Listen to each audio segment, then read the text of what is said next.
بے نمازی ہو، اپنے ماں باپ کا باغی ہو، قرآن و سنت کے خلاف زندگی گزارتا ہو، اس کے باوجود کہے گا میں تو حسین کے ساتھ ہوتا، میں تو حسین کے ساتھ ہوتا۔ جانتے ہو کبھی کبھی میں کہتا ہوں اگر ہم اس دور کے قابل ہوتے اللہ یقیناً ہمیں اس دور میں پیدا کرتا۔ بہت سے لوگ کہتے کاش کتنا اچھا ہوتا ہم بھی حضور کے زمانے میں پیدا ہوئے ہوتے، کاش ہمیں بھی حضور کے چہرے بددعا کی زیارت کا موقع ملا ہوتا، کاش ہم بھی مدینے کے رہنے والے ہوتے۔ میں کہتا ہوں یہ تمنا بڑی اچھی ہے، یہ تیری آرزو بہت اچھی ہے، لیکن تجھے یہ بات ماننی ہوگی ہم اس دور میں پیدا ہونے کے لائق نہیں تھے۔ ہم اس دور کے لائق ہوتے تو یقیناً اللہ ہمیں اس دور میں پیدا کرتا۔ یاد رکھنا سنیوں، اس دور میں حلوہ زردہ کھانے والوں کی ضرورت نہیں تھی، اس دور میں ضرورت تھی کوڑے کھانے والوں کی، اس دور میں ضرورت تھی تیر تلوار کھانے والوں کی۔ آج ہم سنیوں کی پوزیشن یہ ہے ہم غوث اعظم کی نیاز کھاتے ہیں، ہم غریب نواز کا لنگر کھاتے ہیں، امام حسین کے نام کا شربت پیتے ہیں، ہم بزرگوں کے نام کی ڈیگے سال بھر کھاتے ہیں، اور اس کے باوجود فجر کی نماز نہیں پڑھتے، ظہر کی نماز نہیں پڑھتے، عصر مغرب و عشاء کی نماز نہیں پڑھتے۔ بزرگوں کے نام پر جس منہ سے نظر و نیاز کھاتے ہیں اسی منہ سے شراب بھی پیتے ہیں، اسی منہ سے جھوٹ بھی بولتے ہیں، اسی منہ سے گالی بھی دیتے ہیں۔ ارے جس مسجد کے امام کے پیچھے ہفتے میں ایک بار جمعہ کی 2 رکعت پڑھتے ہیں، پورے ہفتے اسی امام کو گالیاں بھی اسی منہ سے دیتے ہیں۔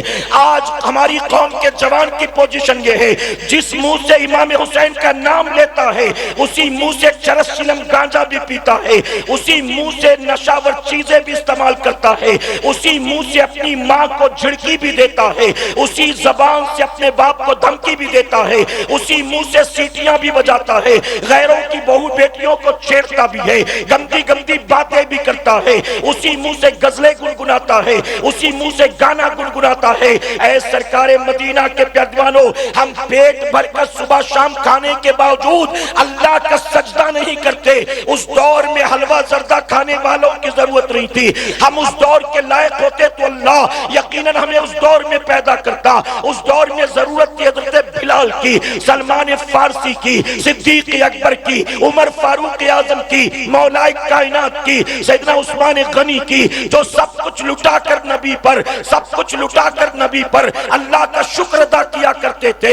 اے سرکار مدینہ کے پیادوانوں، آپ ذرا سوچیں کہ نبی کے وہ صحابہ جن کو نبی نے دنیا میں بیٹھے بیٹھے جنت کا پروانہ عطا کر دیا، ارے جنت کے خود مالک نے جنت کا مزدہ عطا کر دیا، پھر بھی ان کی زندگی میں کبھی بے عملی نظر نہیں آتی۔ سیدنا عثمان غنی نے اپنی زندگی میں میرے نبی سے 3 مرتبہ جنت کو خریدا ہے۔ آپ جانتے ہو جنت کو خریدا ہے عثمان غنی نے، اور میرے آقا نے عثمان غنی سے کہا تھا عثمان اب تم چاہے جو کرو تمہیں کوئی چیز نقصان نہیں پہنچا سکتی، اب تم چاہے جو کرو تمہیں کوئی چیز نقصان نہیں پہنچا سکتی۔ اس کے باوجود سیدنا عثمان غنی نے کیا کبھی نماز کو قضا کیا ہے؟ کیا کبھی قرآن کی تلاوت کو چھوڑا ہے؟ کیا بتاؤ اللہ رسول کی نافرمانی اور بغاوت کی ہے معاذ اللہ؟ میرے پیارے آقا کے پیروانوں، آج میں آپ سے سوال پوچھنا چاہتا ہوں، ذکر حسین کی محفل میں آنے والوں، یہ جو ہاتھ اٹھا اٹھا کر جھومتے ہو نعتیں سن کر، میں اس سے منع نہیں کرتا،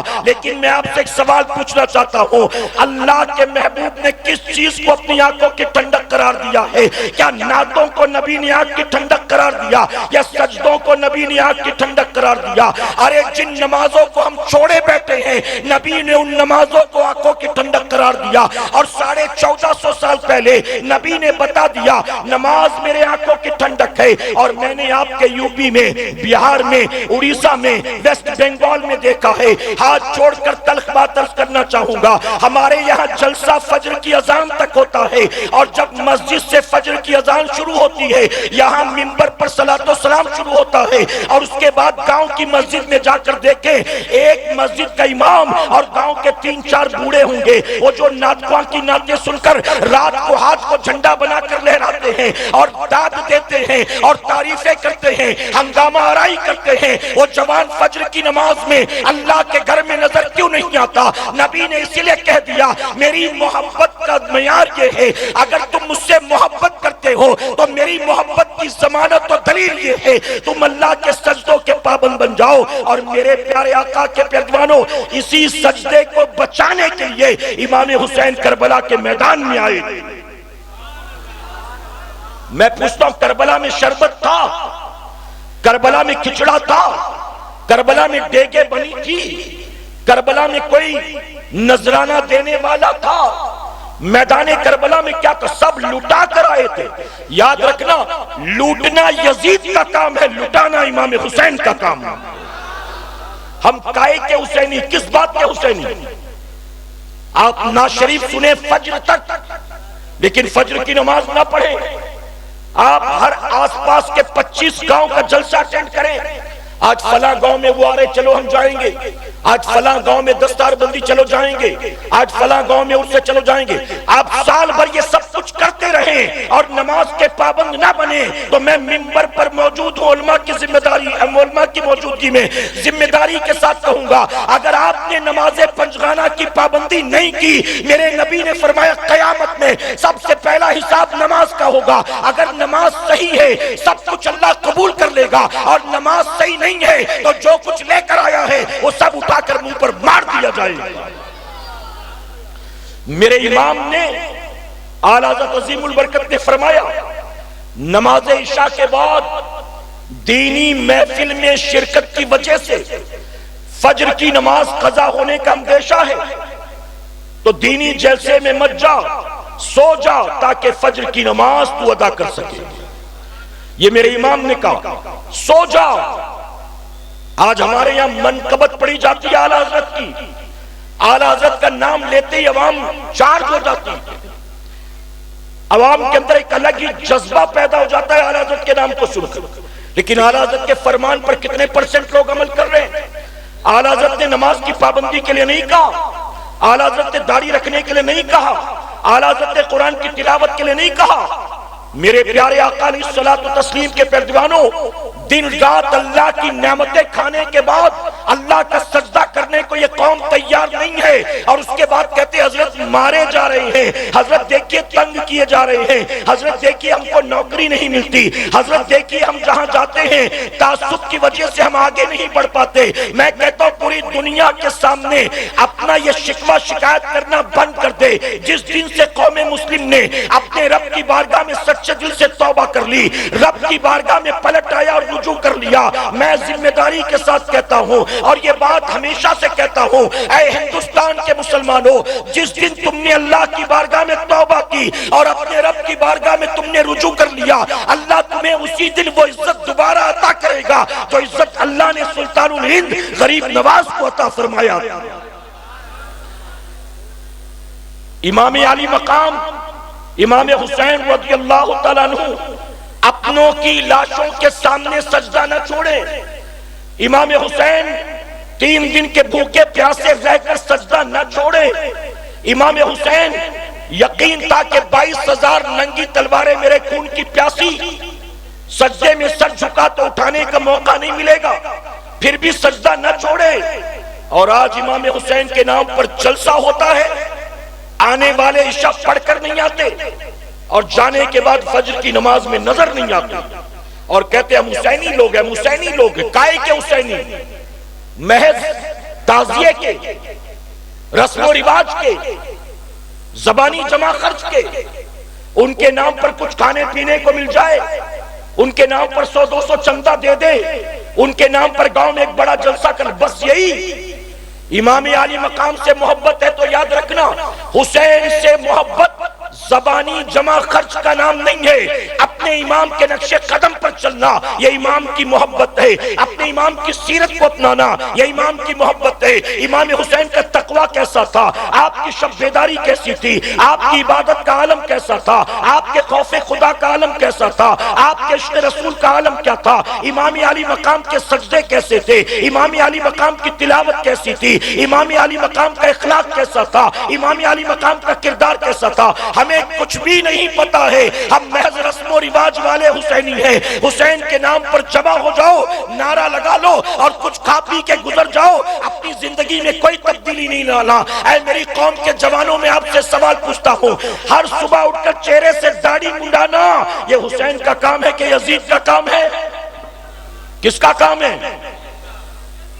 آج مسلمانوں میں 80% آپ کو داڑھی منڈے ملیں گے کہ نہیں ملیں گے؟ پوچھو ان سے یزیدی ہو کہ حسینی، کہے گا حسینی ہے، حسینی حسینی ہو کر کام وہ کرتا ہے جو کام امام حسین کے دشمن نے کیا۔ امام حسین خوش ہوں گے؟ ہاں، آپ کے والد صاحب اگر آپ کو کہیں کہ فلاں آدمی کے ساتھ آئندہ کبھی نظر مت آنا، اب آپ اسی کے ساتھ اٹھتے بیٹھتے کھاتے پیتے ہیں تو والد صاحب کو اچھا لگے گا؟ جی، ایک آدمی آپ کے ابا کو دن رات گالی دیتا تھا اور آپ کا اس سے یارانہ ہو گیا ہے اس آدمی سے، ابا کو اچھا لگے گا؟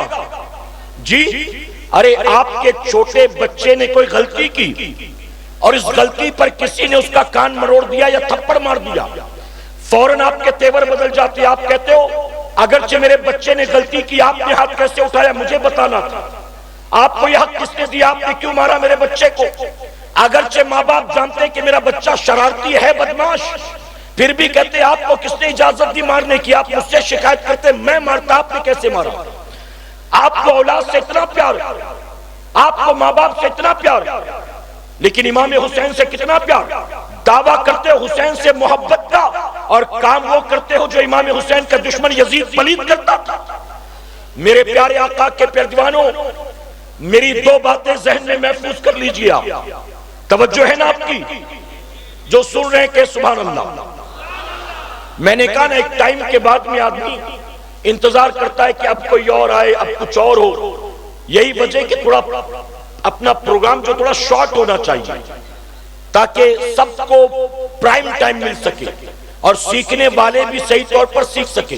اب آپ منتظر ہیں سید صاحب کے، میں جانتا ہوں، اور اسی لیے بہت سے لوگ دائیں بائیں دیکھ رہے، کچھ لوگ سن رہے ہیں۔ میں دو باتیں عرض کرتا ہوں، توجہ سے سنیے گا، اجازت ہے آپ کی؟ جو سننا چاہتے کہے ذرا سبحان اللہ۔ میرے پیارے آقا علیہ الصلوۃ والتسلیم کے پیردوانوں، ہم میدان کربلا میں ہوتے تو یقیناً امام حسین کے لشکر کا حصہ بن جاتا، لیکن ہم میدان کربلا میں نہیں تھے، آج ہیں، لیکن منبر پر موجود ہوں، ذمہ داری کے ساتھ یہ بات کہتا ہوں، ہم آج ہیں لیکن صحیح معنوں میں امام حسین کے عاشق بن کر، امام حسین کے غلام بن کر، امام حسین کے جانثار بن کر اگر اپنی زندگی کو گزارو گے تو نتیجہ کیا ہوگا؟ اگر پوری زندگی اپنے امام کی سیرت کو اپنایا، نقش قدم کو اپنایا، ان کے طریقے کو اپنایا اور امام کے راستے پر چلتا رہا، یزید کے طریقے کے مطابق زندگی نہ گزاری، امام حسین کے طریقے کے مطابق اپنی زندگی کو گزارا، تو نتیجہ یہ ہوگا ہم میدان کربلا میں امام حسین کے لشکر کا حصہ تو نہیں بن سکے، حسینی بن کر زندگی گزارو گے، اللہ میدان محشر میں ہمیں امام حسین کے قافلے کا حصہ ضرور بنا دے گا۔ تو قیامت میں امام حسین کے قافلے کا حصہ بننا ہے تو امام کے نقش قدم پر چلے کہ انشاءاللہ۔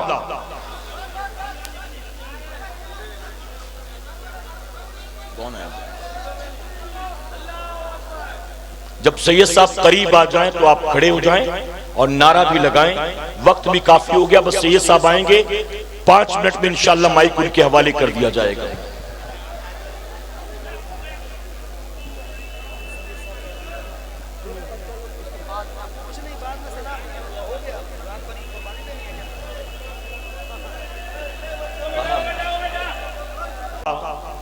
کہ امام علی مقام سے اگر واقعی محبت ہے تو امام حسین سے محبت زبانی جمع خرچ کا نام نہیں، صرف زبان سے کہہ لینا، محفل میں 100-200 روپے چندے دے دینا، یا امام حسین کے نام کا صرف نعرہ لگا لینا اور امام علی مقام کی سیرت کو نہ اپنانا، ان کے طریقہ کار کو نہ اپنانا، بلکہ وہ سارے کام کرنا جو امام حسین کا دشمن یزید پلید کرتا تھا، یہ امام حسین کی محبت نہیں ہے۔ صحیح معنوں میں حسینی کون ہوتے ہیں سنیں آپ، بات سمجھ میں آ رہی نا آپ کے؟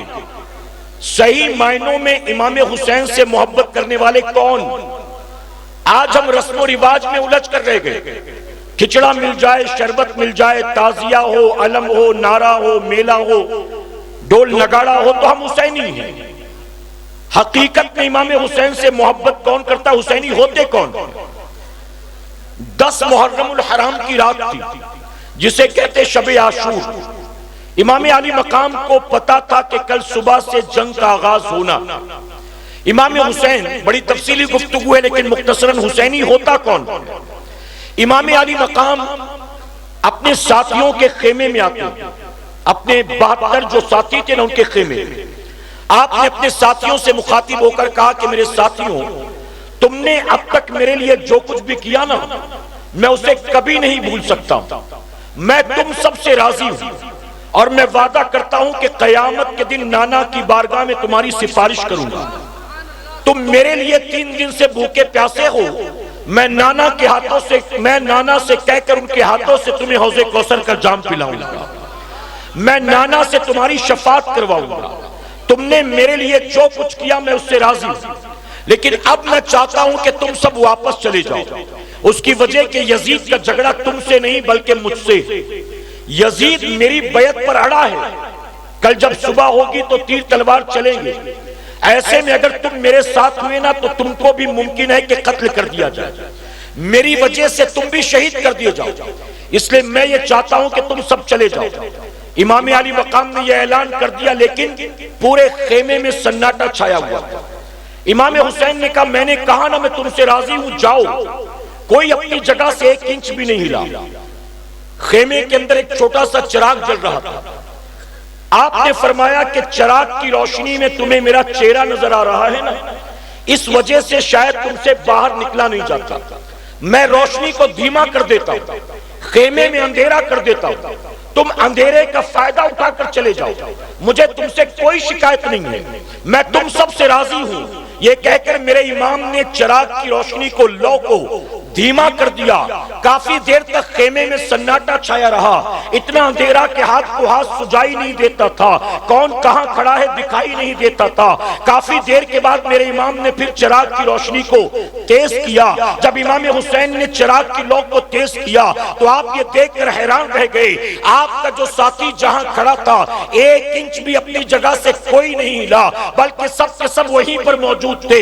امام نے ان سب سے کہا تم جاتے کیوں نہیں ہو؟ میں نے کہا نا میں تم سب سے راضی ہوں، آخر تم جاتے کیوں نہیں ہو؟ کیا تمہیں اپنے بیوی بچے پیارے نہیں ہیں؟ کیا تمہیں اپنے ماں باپ پیارے نہیں ہیں؟ کیا تمہیں اپنا گھر بار پیارا نہیں ہے؟ کیا تمہیں اپنی زندگیاں پیاری نہیں ہیں؟ تم چلے جاؤ گے تو تمہاری بیویاں بیوہ ہونے سے بچ جائیں گی، تمہارے بچے یتیم ہونے سے بچ جائیں گے، تمہارے ماں باپ کی گود اجڑنے سے بچ جائے گی، تمہارا گھر ہرا بھرا رہے گا، میں تم سب سے راضی ہوں، تم چلے جاؤ۔ امام نے جب یوں اعلان کیا تو جانتے ہو تمام ساتھیوں نے ایک زبان ہو کر کہا تھا اے امام آپ نے سوچ کیسے لیا، ہم آپ کو یہاں تنہا یزیدیوں کے مقابلے میں چھوڑ کر چلے جائیں گے؟ اے امام آپ نے سوچا کیسے؟ ہم مدینے سے آپ کے ساتھ چلے تھے، ہم مکے سے آپ کے ساتھ چلے تھے، ہم کربلا آپ کو پہنچانے نہیں آئے تھے، اے امام ہم آپ کے قدموں پر اپنی جان لٹانے کے لیے آئے تھے۔ آپ ہم سے پوچھتے ہیں کیا ماں باپ پیارے نہیں ہیں؟ کیا بیوی بچے پیارے نہیں ہیں؟ کیا گھر بار پیارا نہیں ہے؟ ہاں ہاں امام ہمیں بیوی بچے بھی پیارے ہیں، ہمیں ماں باپ بھی پیارے ہیں، ہمیں گھر بار بھی پیارا ہے، ہمیں اپنی زندگیاں بھی پیاری ہیں، لیکن اے امام یہ بھی سن لیں ہمیں سب کچھ پیارا ہے لیکن سب سے زیادہ ہمیں اپنے نبی کا نواسہ پیارا ہے، ہمیں نواسہ رسول پیارا ہے۔ اور اے امام ہم آپ کو گواہ بنا کر یہ کہتے ہیں کل جب صبح کا سورج نکلے گا اور یزیدی تیر تلوار چلائیں گے اس وقت کربلا کا ذرہ ذرہ بھی گواہی دے گا، آسمان کے فرشتے بھی گواہی دیں گے۔ ہم وعدہ کرتے ہیں جب تک جسم کے ساتھ روح کا رشتہ جڑا رہے گا ہم آپ پر آنچ نہیں آنے دیں گے، جب تک رگوں میں خون موجود رہے گا ہم آپ پر آنچ نہیں آنے دیں گے، جب تک سانسیں چلتی رہیں گی دل دھڑکتا رہے گا ہم آپ پر آنچ نہیں آنے دیں گے، ہم ایک ایک کر کے اپنی جانیں قربان کریں گے تب یزیدیوں کو آپ تک پہنچنے دیں گے۔ اور اے مسلمانوں کربلا کی تاریخ شاہد ہے جب 10 محرم الحرام کو ظالموں نے جنگ کا آغاز کیا ہے تو جب تک آخری ساتھی نے جام شہادت نوش نہیں کر لیا امام حسین مقابلے میں نہیں گئے، ایک ایک ساتھی نے میدان کربلا میں وعدہ وفا کر کے دکھا دیا، اسے کہتے ہیں حسینی ہونا۔ کیا انہوں نے کھچڑا کھایا تھا؟ انہوں نے شربت پیا تھا؟ ارے وہ تو 3 دن کے بھوکے پیاسے پیاسے تھے، ہم کائے کے حسینی ہیں، حسین کے نام کا نعرہ بھی لگائیں اور اسی زبان سے گالیاں بھی دیتے رہیں، امام حسین سے محبت کا دعویٰ بھی کریں اور ہفتے بھر ایک وقت کی نماز بھی نہ ادا کریں، ہم امام حسین کے نام کا کھچڑا شربت بھی کھائیں پیئیں، اسی منہ سے شراب بھی پیتے رہیں، اسی منہ سے دوسروں کی بہو بیٹیوں کو ہم گندی زبان سے بری بھلی باتیں کہتے رہیں، اسی زبان سے گالیاں دے غیبت و چغلی کرتے رہیں۔ ہم کس بات کے حسینی ہیں؟ حسینی کھانے پینے کا نام نہیں ہے، حسینی تو امام کے اوپر اپنا سب کچھ قربان کروانے والے کا نام ہے۔ اے سرکار مدینہ کے پیروانوں، اب جاتے جاتے پھر وہی ایک بات آخر میں عرض کروں گا، ہم میدان کربلا میں نہیں تھے ورنہ امام حسین کے لشکر کا حصہ بن جاتے، ہم اس وقت نہیں تھے، آج ہیں، لیکن پوری زندگی اگر اپنے امام کے نقش قدم پر چلیں گے، اپنے امام کی سیرت کو اپنائیں گے، اپنے امام کے طریقے کو اپنائیں گے تو انشاءاللہ اللہ ہمیں میدان قیامت میں، میدان محشر میں امام حسین کے قافلے کا حصہ ضرور بنائے گا۔ اللہ اپنے حبیب پاک کے صدقے ہم سب کو کہنے سننے سے زیادہ عمل کی توفیق عطا فرمائے۔ درمیان گفتگو مجھ سے جانے انجانے میں کوئی غلطی خامی رہ گئی، آپ سب کو بالخصوص علماء اکرام کو گواہ بنا کر سچے دل سے توبہ کرتا ہوں، میرا کریم میری توبہ قبول فرمائے، اور آج کی ہماری اس محفل کو اللہ امام عالی مقام کے صدقے میدان قیامت میں ہم سب کے لیے، ہمارے والدین کے لیے بخشش اور نجات کا سبب بنائے۔ وما علینا الا البلاغ۔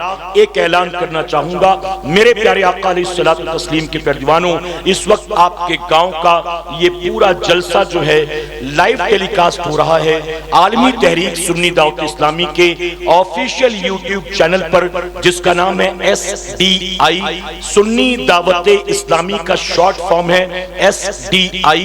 آپ یوٹیوب پر اس کو سرچ کر لیں، مل جائے تو سبسکرائب کر لیں، اور آج سید صاحب کا بیان اچھا لگے تو لنک کو کاپی کر کے جو نہیں آئے ان کے ساتھ شیئر کرنے کی کوشش کریں، اور پھر کل ہمارا بیان جہاں ہوگا، پرسوں جہاں ہوگا، اگر اسے بھی سننا چاہتے ہیں، آن لائن سنی دعوت اسلامی کے تمام اجتماعات میں شریک ہونا چاہتے ہیں تو آپ بیل آئیکن پر بھی ضرور کلک کر دیں۔ بیل آئیکن پر کلک کریں گے، جیسے ہی کوئی نیا بیان اپلوڈ ہوگا یا جیسے ہی کوئی نیا اجتماع لائیو ہوگا، آپ کو آپ کے موبائل پر نوٹیفیکیشن مل جائے گا۔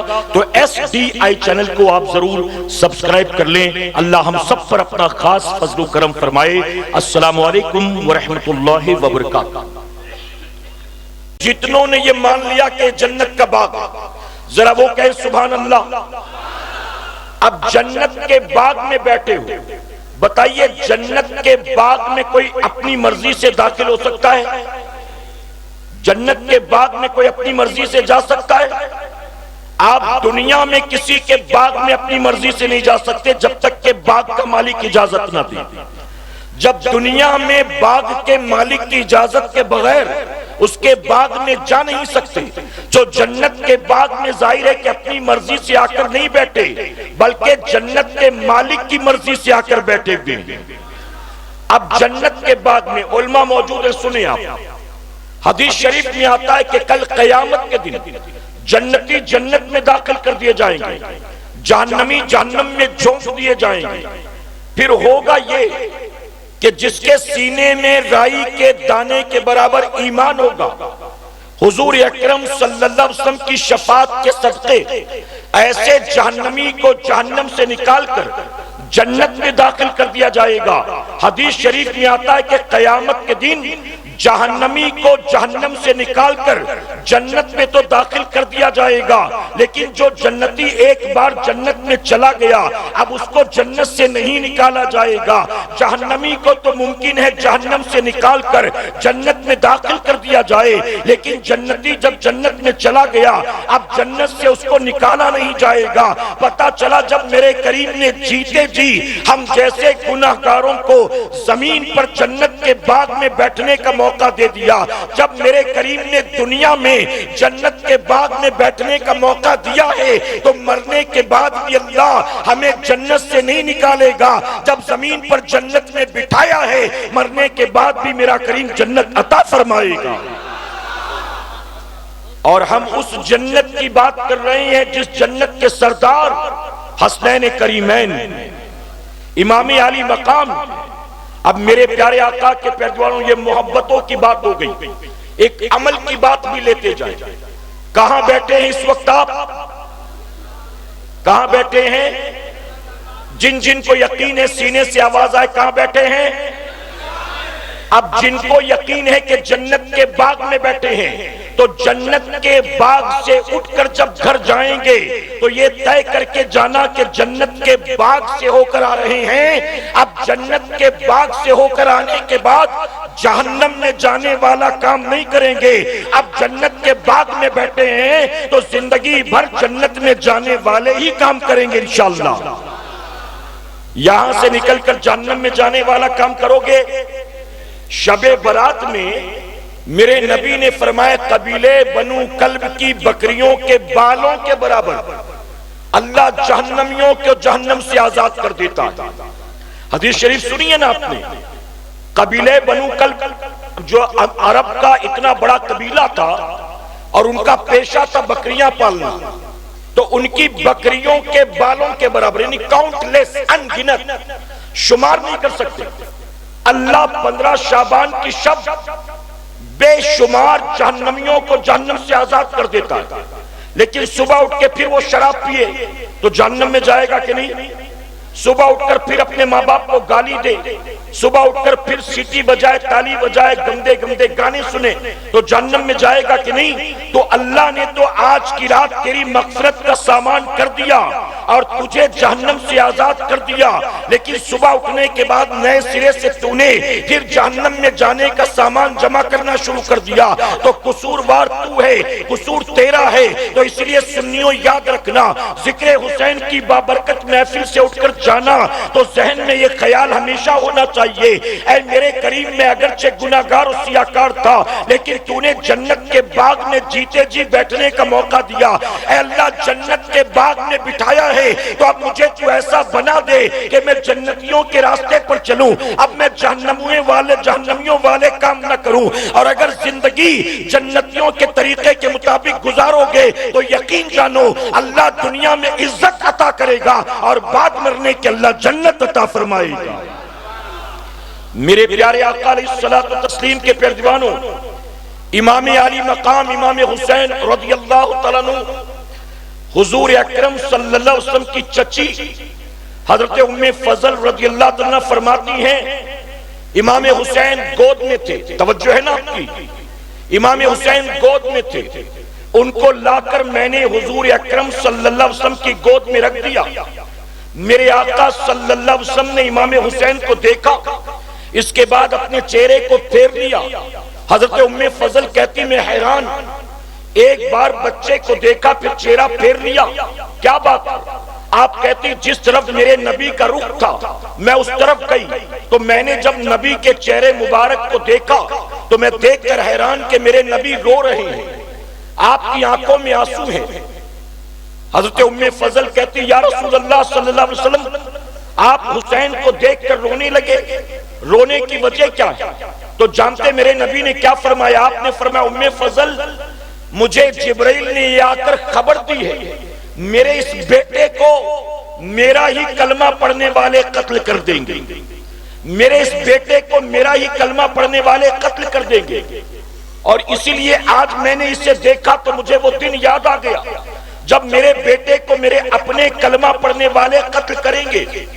اس کے بعد میرے نبی نے کربلا کی مٹی دکھائی اور دکھا کر کہا ام فضل یہ مجھے اس زمین کی مٹی لا کر جبرائیل نے دی ہے جہاں میرے بیٹے کو شہید کیا جائے گا. میرے پیارے آقا کے پیروانوں پتہ چلا ابھی امام علی مقام گود میں تھے اور پہلے یہ سارا کربلا کا تانا بانا بنا جا چکا تھا کہ میدان کربلا میں کیا کچھ ہونا ہے. آپ ذرا سوچئے، فرمایا گیا خاتون جنت کو بھی پتا تھا، مولا کائنات کو بھی پتا تھا، ماں ام سلمہ کو بھی پتا تھا، عائشہ صدیقہ کو بھی پتا تھا. میرے نبی نے ان سب کو یہ بتا دیا تھا میرے بیٹے کو ایک دن میرا کلمہ پڑھنے والے شہید کریں گے. بلکہ کتابوں میں آتا ہے جب امام علی مقام کی عمر 5 سال کی تھی تو آپ کو بھی یہ بات معلوم ہو گئی تھی ایک دن مجھے قتل کیا جائے گا، ایک دن مجھے شہید کیا جائے گا۔ میرے پیارے آقا کے پردوانوں، اور میدان کربلا کے اعتبار سے ہی اللہ کے حبیب نے اپنے نواسے کی تربیت کی تھی۔